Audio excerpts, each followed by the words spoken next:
Hello guys, আজকে আমি দেখাবো তোমাদের কাটাপোনা দিয়ে ঝিঙে আলুর ঝোল। প্রথমে সর্ষের তেল দিলাম, গরম হয়ে গেছে। এবারে মাছগুলো এক এক করে ভেজে নেব। দেখো মাছগুলো লাল লাল করে ভাজা হয়ে গেছে।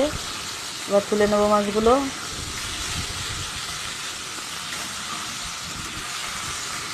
মাছগুলো তুলে নিলাম। এবারে দেব গোটা জিরে, তেজপাতা।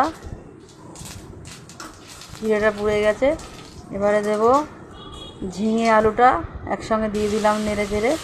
এবারে দেবো আদা বাটা, আর অল্প একটু রসুন আছে ওর ভিতরে, একদম একটা কোয়া। এবার দেব হলুদ গুঁড়ো,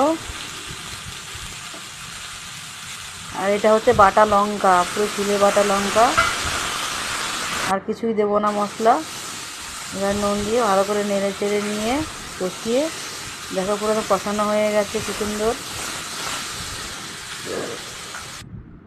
এবারে জল দেব, জল দিয়ে দিলাম। এবার ফুটে গেলে মাছগুলো দেব। ফুটে গেছে।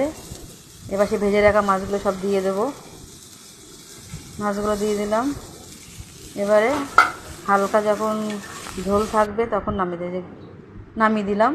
হয়ে গেল গরম গরম কাটাপোনা দিয়ে